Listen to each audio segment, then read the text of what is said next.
Namaskar. A warm welcome to World News and Indian Perspective on All India Radio. This is Avineet Shukla and with me is Anita Anand, bringing glimpses of the major developments of the day from across the globe. Over the next half an hour, we shall bring you the latest from the world of politics, economy, sports, entertainment and more. The headlines. Prime Minister Narendra Modi speaks to Russian President Vladimir Putin, urges to hold direct talks with Ukrainian President. Prime Minister also speaks to Ukrainian President Volodymyr Zelensky, seeks continued support from Ukrainian government in evacuation of Indians from Sumy. More than 17,400 Indians brought back from Ukraine's neighboring countries so far under Operation Ganga. Russia announces ceasefire in Ukraine and opening of humanitarian corridors in several areas. All 14 miners who got trapped in a coal mine last month in southwest China's Guizhou province have died. And in shooting, Indian women's 25-meter pistol team bags gold medal at ISSF World Cup in Cairo. In cricket, in ICC Women's Cricket World Cup, host New Zealand register 9-wicket victory over Bangladesh in a rain-affected match at Dunedin. As we start the bulletin, we appeal to our listeners to stay safe from COVID-19 by following these 4 simple steps. Get fully vaccinated, wear a face mask, maintain 2 gaz ki duri for social distancing, focus on hand and face hygiene. And now the news in detail. India's Prime Minister Narendra Modi spoke to Russian President Vladimir Putin on phone on Monday and discussed the evolving situation in Ukraine. Sources said President Putin briefed Prime Minister Modi on the status of negotiations between the Ukrainian and Russian teams. A report. During the telephonic conversation, which lasted for about 50 minutes, Prime Minister Modi urged President Putin to hold direct talks with Ukrainian President Volodymyr Zelensky in addition to the ongoing negotiations between their teams. Mr. Modi appreciated the announcement of ceasefire and establishment of humanitarian corridors in parts of Ukraine, including Sumy. The Prime Minister stressed the importance of safe evacuation of Indian citizens from Sumy at the earliest. President Putin assured Mr. Modi of all possible cooperation in their safe evacuation. Prime Minister Modi also spoke to Ukrainian President Volodymyr Alexandrovich Zelensky on phone. The two leaders discussed the evolving situation in Ukraine. Prime Minister Modi appreciated the continuing direct dialogue between Russia and Ukraine. Mr. Modi thanked President Zelensky for the help extended by the government of Ukraine in the evacuation of Indian nationals from Ukraine. He also sought continued support from the government of Ukraine in ongoing efforts for the evacuation of Indian nationals from Sumy. Indian Embassy in Ukraine has asked students stuck in the Sumy region to be on standby. Indian nationals have been advised to be ready to leave on short notice. The embassy informed that its officials are stationed in Poltava city to coordinate the safe passage of students and said that a confirmed date and time will be issued soon. The embassy has also urged Indian nationals in Ukraine to fill in the details in the attached Google form. Renu Kataria for World News, All India Radio. A total of 1,314 Indians were airlifted on Monday by 7 special civilian flights from Ukraine's neighboring countries under Operation Ganga. Civil Aviation Ministry said that with this, more than 17,400 Indians have been brought back since the special flights began on 22nd February. The number of Indians airlifted by 73 special civilian flights amount to 15,206. One C-17 IAF flight landed in Delhi Monday evening with 201 Indians on board, including Harjot Singh, who sustained bullet injuries in Kiev. Indian Air Force had earlier flown 10 sorties to bring back 2,056 passengers under Operation Ganga. In today's Hotspot section, we bring you a discussion on Ukraine crisis and energy supplies. We are joined by Vishnu Prakash, former diplomat, and Sanjay Jha, journalist. Ukraine and Russia have blamed each other as the city evacuation fails again. More than 500,000 people are trapped in the port city by encircling Russian forces, are nervously preparing to evacuate. And Mr. Prakash, where do we see this war going? It is tragedy which is man-made, which should never have happened. And the seeds of this were sown in 2008. Now what is happening is that practically all sides are literally sleepwalking into, not only they walked into the conflict, they are escalating it, and things are getting grimmer by the day. Very briefly, Russia was provoked, no doubt. Russia's security interests were ignored. Russia was, they tried to contain it, while West tried to contain Russia while keep on hypocritically saying that they were not. Russia was aggrieved, certainly, but Russia has overdone it. They have overplayed their hand. In this time and age, to have this kind of an aggression is something that cannot be condoned. And it seems that the Russian leadership, that is President Putin, miscalculated. They thought it will be a quick affair. They thought that they will be welcomed. None of that has happened. The tenacity shown by President Zelensky is exceptional. He has rallied his forces. He has become a legend in his lifetime. But what he perhaps does not realize that he has been played. The West has committed support, but there are no boots ground. They are adding fuel to fire by giving more and more arms. The death and destruction is taking place in Ukraine. Whatever happens, there will be one biggest loser will be Ukraine, and the West would have achieved several purposes, or the US would have achieved several of its objectives of weakening Russia, of damaging the European-Russian relations, and in the process, Ukraine is a pawn which has been sacrificed. The President Putin has said that conflict will only stop Ukraine stops fighting and Russia's demands are met. The President Putin has said Russia's military operation would not halt until Kyiv or President Zelensky stopped resisting and fulfill all of Kremlin's demands. He has said that Ukraine's negotiators should take more constructive approach in talks with Moscow to take into account the reality on the ground. What are those reality on the ground? What are the demands of the President Putin which he expects to meet by the President Zelensky? Put it succinctly, he wants Crimea to be recognized as a part of Russia. He wants a change of regime in Ukraine because he believes that Zelensky is the source of the root cause of the problem. And he wants a neutral Ukraine and a government in Ukraine which is, if possible, pro-Russia and in the minimum not anti-Russia. So regime change is something that he wants. And as I mentioned, he thought that he can achieve it, but frankly, Russians are bogged down. And you mentioned about the damage that is taking place. It is true that they exercise restraint because they know that every death of an innocent citizen in Ukraine means that the opposition to Russia will become stronger. As it is, every Ukrainian is united against Russia. So and President Zelensky has shown exceptional grit, but he continues to provoke Putin. He continues to effectively challenge Putin. He is not willing to relent.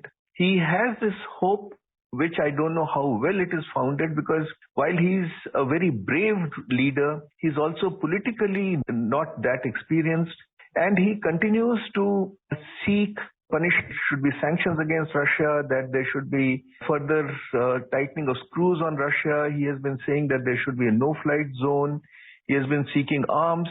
So there is very little meeting ground or no meeting ground at the moment. And in the meantime, the fighting is getting prolonged. And a desperate Russia, an angry Putin, what he would do next is something which is quite worrisome, because if he goes in for an all-out attack, it would mean a lot of human misery and a lot of human suffering, which is the most unfortunate outcome, and which will have consequences for everybody, but also consequences impact on India. Yes, you talked about the consequences. We have already started seeing the consequences on the energy supply. The invasion of Ukraine by Russia, which is Europe's top gas supplier, has sharpened concerns for disruption to energy supplies and increased scrutiny of European Union's countries' reliance on imported fossil fuels.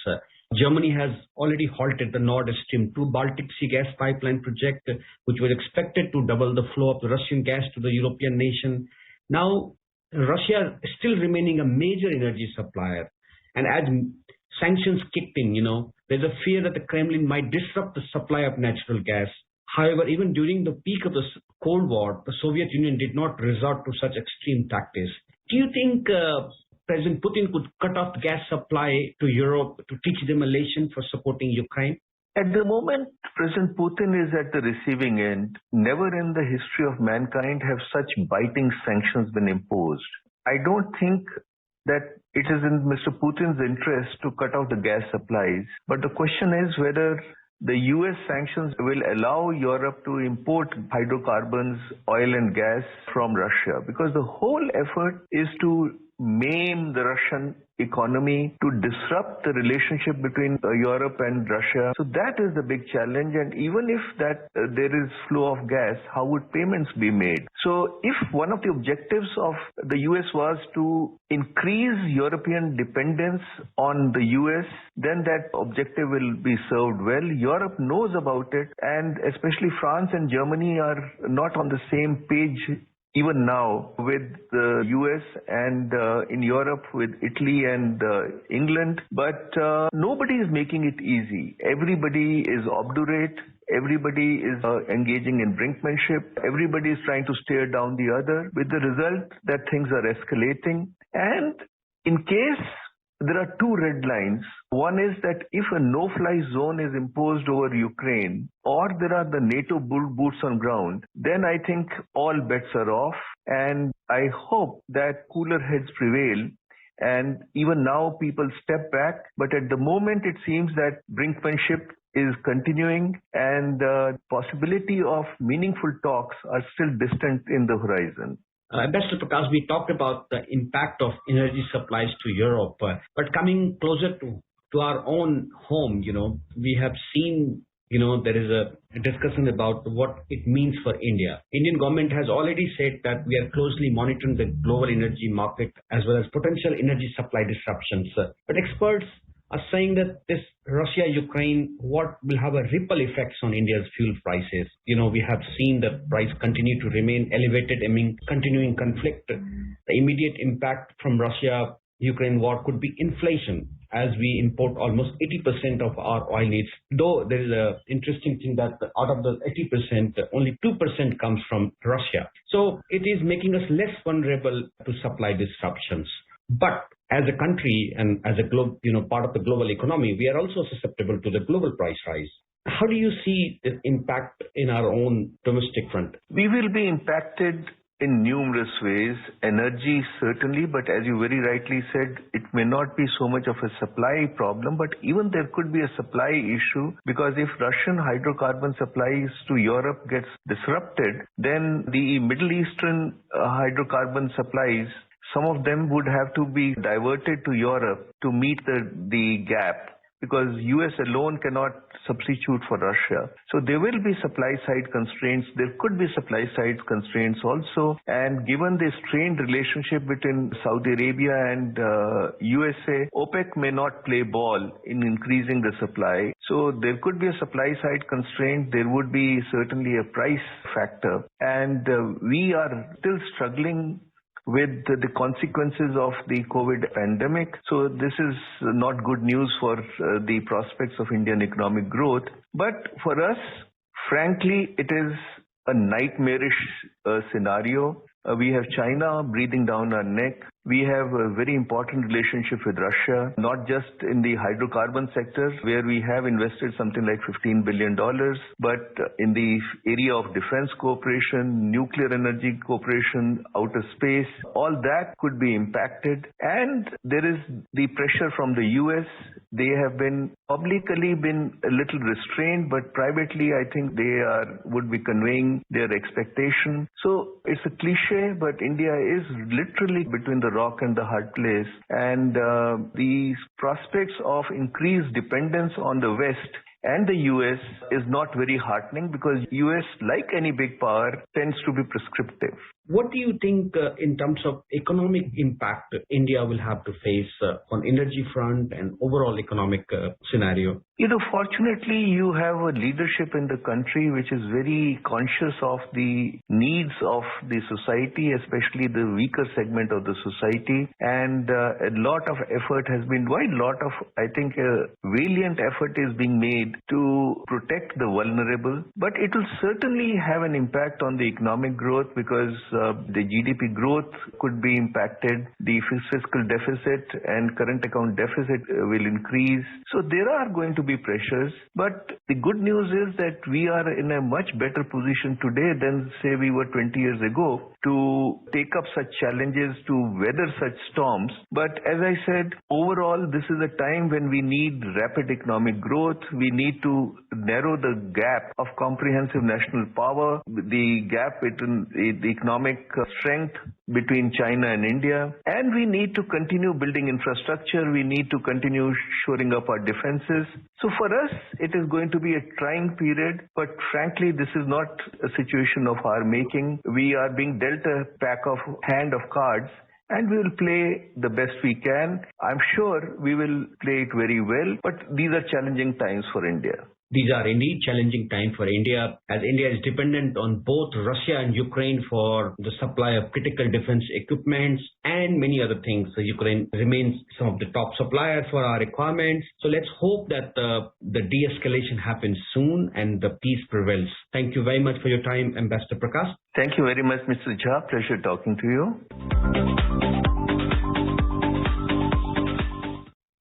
This is All India Radio giving you the news. For quick news updates round the clock, follow us on Twitter at AIR News Alerts. Welcome back to World News. Russia announced a ceasefire in Ukraine starting Monday morning and the opening of humanitarian corridors in several areas.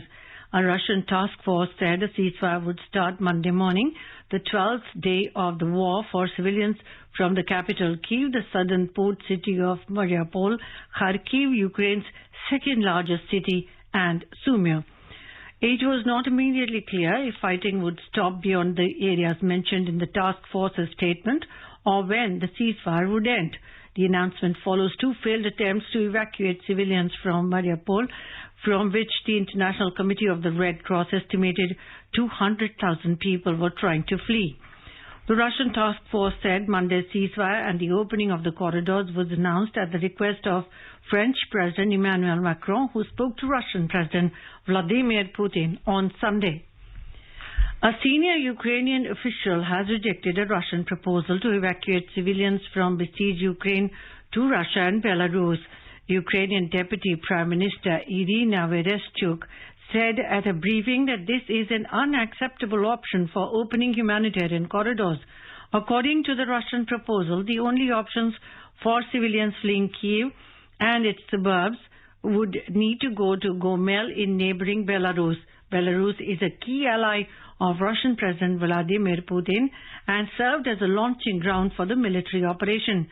Civilians in Kharkiv and Sumy in eastern Ukraine would have to flee to the Russian city of Belgorod. The Ukrainian government is proposing 8 humanitarian corridors, including from the southern port of Mariupol, that would allow civilians to travel to the western regions of Ukraine, where there is no Russian shelling. Russian President Vladimir Putin has said that the idea to hold a meeting of the International Atomic Energy Agency, Russia and Ukraine was useful, and the meeting could be held by video link or in a third country. Kremlin said this in a statement following phone talks between the Russian leader and French President Emmanuel Macron. Russia's armed forces earlier seized control of the Zaporizhzhia and Chernobyl nuclear power stations during a special military operation in Ukraine. The statement said this is being done in order to rule out the possibility of alleged Ukrainian terrorists misusing them. The statement added that, commenting on the proposal of the Director General of the International Atomic Energy Agency mentioned by the President of France to hold a trilateral IAEA Russia-Ukraine meeting in the Chernobyl zone to develop a mechanism for ensuring the safety of nuclear facilities in Ukraine. Russian President Vladimir Putin noted that in principle this idea could be useful, but it would be worth considering holding such a meeting by video link or in a third country. In response to Macron's concern about the situation with nuclear power plants in Ukraine, Putin reviewed in detail the provocation arranged by Ukrainian radicals in the area of the Zaporizhzhia nuclear power plant, which involved a subversion group.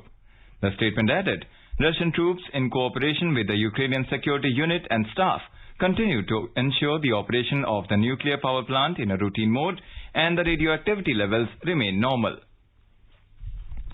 U.S. Secretary of State Antony Blinken has begun a lightning visit to the 3 Baltic states that are increasingly on edge as they watch Russia press ahead with its invasion of Ukraine. The former Soviet republics of Latvia, Lithuania and Estonia are all members of NATO, and Blinken aims to reassure them of the alliance's protection in the event Russia chooses to expand its military operations to the other neighboring countries. A report from the business world.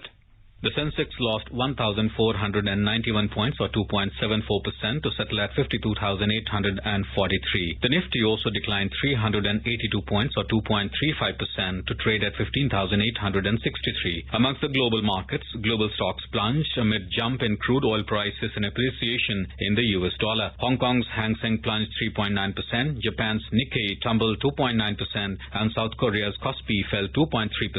China's Shanghai Composite Index lost 2.2% and Singapore's Straits Times ended 1.2% down. European share markets are also down in the intraday trade. Global crude oil prices hit 14-year high. Oil and other commodities prices witnessed strong gains as the risk of a US and European ban on Russian crude imports threatened stretched supply chains. Delay in Iranian talks also pushed oil prices. In the intraday trade, Brent crude was trading around $125.50 per barrel. Back home, gold prices rose 1,060 rupees at the multi-commodity exchange for April contracts. The precious metal was trading at 53,615 rupees per 10 grams, and in the forex market, the rupee logged big fall of 81 paise against the US dollar. The domestic currency settled at 76 rupees and 97 paise per dollar. Nishit Kumar for World News, All India Radio. All 14 miners who got trapped in a coal mine collapsed last month in the southwest China's Qiqiu province have died. State media, quoting local officials, said further investigation into the cause of the accident is underway. The workers were trapped after the roof of a shaft at Sane Sunshun coal mine in Changqing County, Pui Miao Autonomous Prefecture of Xianxian collapsed on February 25. India's President Ramnath Kovind has extended his greetings to all women on the eve of International Women's Day. In his message, Mr. Kovind said Indian women are making a significant impact in their personal and social lives as well in the national arena today. Prime Minister Narendra Modi interacted with winners of Nari Shakti Puraskar Awards on the eve of Women's Day in Delhi. Indian women's 25-meter pistol team of Raisa Nobat, Isha Singh and Rhythm Sangwan won the gold medal by beating Singapore 17-13 in the ongoing International Shooting Sport Federation ISSF World Cup in Cairo, Egypt on Sunday. It is the fifth medal for India in the tournament. In the ongoing ICC Women's World Cup, host New Zealand cruised to a 9-wicket victory over Bangladesh in a rain-affected match at Dunedin on Monday. Aiming at a target of 141, New Zealand finished with 144 for 1, having 7 overs to spare. The innings were reduced to 27 overs due to heavy rain. The win sees New Zealand rise to third on the standings behind India and South Africa, while Bangladesh remain winless from their 2 matches and are 7th on the standings. Now let us take a look at the major developments around the world as reported in the foreign press. Let us take a look at the press reports on China. Global Times reports that domestically transmitted COVID-19 infections surpassed 500 on Sunday in Chinese mainland, affecting 13 provinces. Xinhua reported 14 people trapped in a coal mine that collapsed in southwest China's Guizhou province last month have died, according to local officials. Mining accidents are common in China. South China Morning Post reports that a top Chinese political advisor and former academic said the rampant spread of fake information in China is fueling hostility against foreigners and polarizing public opinion. Such information had further intensified confrontation between China and other countries, said Jia Qingguo, former dean of the School of International Studies at Peking University, as he called for laws against their dissemination. The Guardian headlines, South Korea's presidential candidates face balancing act amid rising anti-China sentiment. The West Australian reports that Aussie Prime Minister Scott Morrison has slammed China's chilling silence on Russia's invasion of Ukraine, saying it is time for Beijing to stop having a bet each way. Wall Street Journal headlines that China opposes sanctions and has a reputation for busting them. Sanctions on Russia for Ukraine war could prove less effective if China offers market access. Let us take a look at what made the headlines in Nepal. The Himalayan Times reports that the House of Representatives has formed an 11-member impeachment recommendation committee to probe into the impeachment motion filed against Chief Justice Cholendra Shamsher Rana on February 13. The Kathmandu Post has carried an exclusive story of Roshan Jha, who returned from Kharkiv to Delhi and is now back home in Nepal. NepalNews.com reports that Nepali Congress and CPN-UML have asked the government to ensure relief to the affected families from a heavy fire that happened in the Mauli of Tanahun district on Sunday afternoon. The Kathmandu Post reports that teenage badminton sensation Prince Dahal and cricketer Kushal Bhurtel were among the nominees for the People's Choice Award under the annual Pulsar Sports Award event set to take place on March 22 in Kathmandu. Along with the duo, middle distance runner Santoshi Shrestha, football Anjala Tumbaposh Subba and table tennis's Elena Maharjan were among the 5 nominees unveiled on Sunday. Let us have some brief news from Afghanistan. Tolo News reports that India to send 8,000 tons of wheat in March of 50,000 tons of wheat pledged by the Indian government to the people of Afghanistan. Delhi is planning to send 8,000 tons this month to help counter the humanitarian crisis. In total, India plans to send 50,000 tons of wheat to Afghanistan via land route through Pakistan. 2,000 tons were already sent in February. According to the Khama Press, the Indian government on Sunday announced that they will send a third shipment of wheat comprising of 8,000 tons to Afghanistan by the end of this month. Let us have some brief news from Bangladesh. Prime Minister Sheikh Hasina left for Abu Dhabi on a 5-day visit to the United Arab Emirates, UAE, on Monday, reports Daily Star. Bangladesh and the UAE seek to elevate their ties to a comprehensive partnership with deeper political engagement. High on the agenda during the visit is trade and commerce, investment, manpower and cooperation in other potential areas including renewable energy. The price of wheat and iron bars have shot up in the international market as its supply has been affected due to the Russian attack on Ukraine. Bangladesh is said to be affected as the country imports a large quantity of wheat from Russia and Ukraine, reports Prothomolo. Supply of other items in Bangladesh is also affected adversely due to the war. Businessmen in the steel sector are concerned as Ukraine is a major source of scrap iron used as raw material for steel rods. Russia has resumed import of potato from Bangladesh after the Federal Service for Veterinary and Phytosanitary Surveillance of the Russian Federation removed its previously imposed restrictions, UNB quoted the Russian embassy in Dhaka. Bangladesh recorded 4 COVID deaths and 436 new cases on Monday, taking the death toll to 29,089. The sample positivity rate in the country stood at 2.18%, reports Dhaka Tribune. A quick look at the headlines once again. Prime Minister Narendra Modi speaks to Russian President Vladimir Putin, urges to hold direct talks with Ukrainian President. Prime Minister also speaks to Ukrainian President Volodymyr Zelensky, seeks continued support from Ukrainian government in evacuation of Indians from Sumy.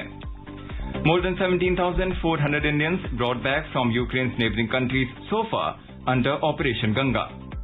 Russia announces ceasefire in Ukraine and opening of humanitarian corridors in several areas. All 14 miners who got trapped in a coal mine last month in southwest China's Guizhou province have died. In shooting, Indian women's 25-meter pistol team bags gold medal at ISSF World Cup in Cairo. And in cricket, in ICC Women's Cricket World Cup, host New Zealand registered 9-wicket victory over Bangladesh in a rain-affected match at Dunedin. And now before we end, let us listen to Mahatma Gandhi's favorite bhajan, Vaishno Jan, by artists from South Africa.